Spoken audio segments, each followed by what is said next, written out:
हिंदी में यूपीएससी की तैयारी से संबंधित प्रोग्राम्स को देखने के लिए सब्सक्राइब करें स्टडी IQ IAS हिंदी। नमस्कार दोस्तों, स्वागत है आपका study IQ IAS Hindi platform पर। आज की चर्चा में हम लोग बातचीत करने वाले हैं नोट्स को कितनी बार दोहराया जाए। निश्चित तौर पर आप सभी विद्यार्थी कोई भी परीक्षा की तैयारी कर रहे हैं, चाहे वो सिविल सेवा परीक्षा हो या फिर कोई भी प्रतिस्पर्धी परीक्षा हो, इसके संदर्भ में आप निश्चित तौर पर नोट्स बनाते होंगे।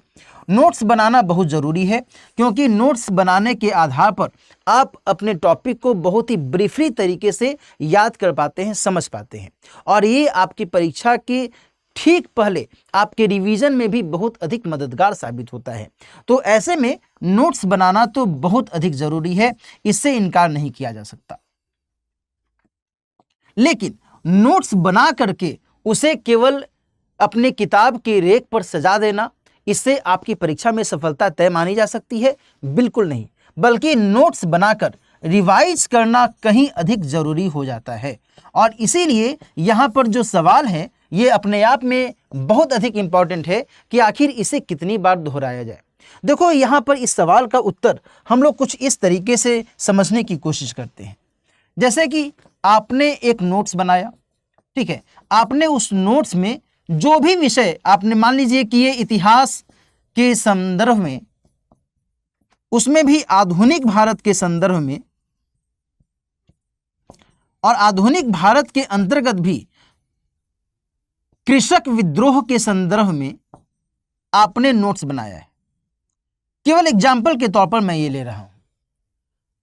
इतिहास में आधुनिक भारत के कृषक विद्रोह से संबंधित ये नोट्स आपने बनाया है, ठीक है। इस नोट्स में आपने क्या कुछ मेंशन किया हुआ है?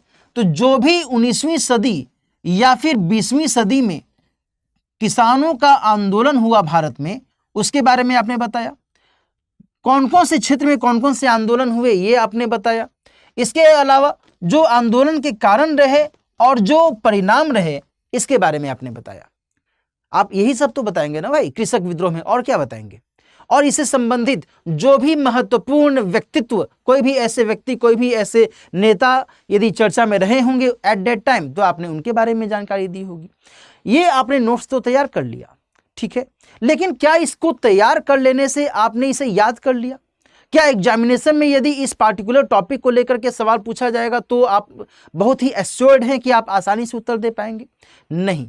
इसके पीछे की वजह यह है कि आपने नोट्स यदि मान लीजिए कि 18 सितंबर को तैयार किया, ठीक है, 18 सितंबर को आपने ये नोट्स बना लिया, जगह जगह से, कहीं से भी, वेबसाइट से, अपनी किताबों से, XYZ सोर्सेस के आधार पर आपने ये नोट्स बना लिया।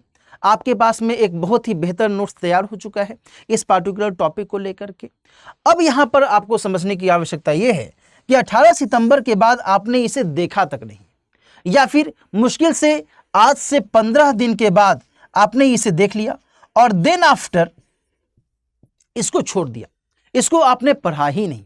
तो क्या आपको लगता है कि इसमें जो भी बातें लिखी हुई हैं ये आपकी परीक्षा के समय तक याद रहेंगी? संभव नहीं है, बहुत ही अधिक असंभव है।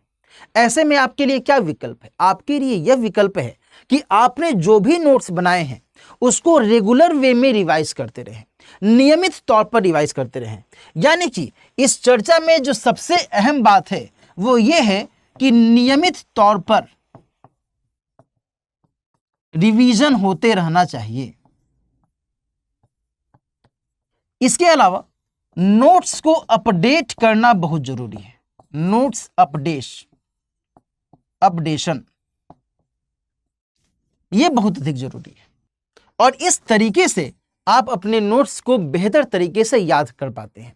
यहां पर एक बार नहीं, 2 बार नहीं, बल्कि कम से कम 5 से 6 बार आपको नोट्स रिवाइज करना चाहिए, 5 to 6 टाइम्स, यहां तक कि 7, 8, 9 टाइम्स भी यदि आप संभव है तो आप ये नोट्स का रिवीजन करें। इतनी बार, समझ रहे हैं ना, कितनी ज्यादा आपको इसमें ध्यान रखने, आप समझ रहे हैं ना, इसमें आपको कितना अधिक ध्यान रखने की आवश्यकता है। 5, 6, 7, 8, 9 टाइम्स आप नोट्स को रिवाइज कीजिए, लेकिन उसे रिवाइज कीजिए। एक बार यदि आपने केवल नोट्स को पढ़ा तो उससे सफलता संभव नहीं है।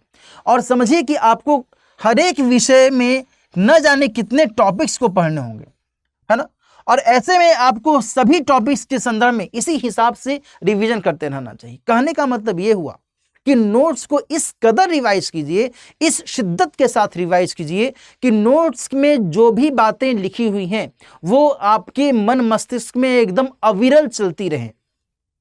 कोई भी व्यक्ति आपसे उस नोट से संबंधित कुछ भी पूछ दे, कहीं से भी पूछ दे, कैसे भी पूछ दे, आप कॉन्फिडेंस के साथ में उसका उत्तर दे सकें।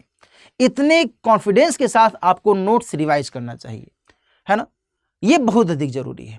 और जब ये काम बार बार करते हैं तो निश्चित तौर पर कोई शक नहीं कि आप उस पार्टिकुलर टॉपिक में बिल्कुल सिद्धहस्त हो सकते हैं और इससे आपको आने वाली परीक्षा में भी बहुत अधिक फायदा हो सकता है, बहुत बहुत फायदा हो सकता है ना। तो ये बातें आपको यहाँ पर ध्यान में रखने की आवश्यकता है।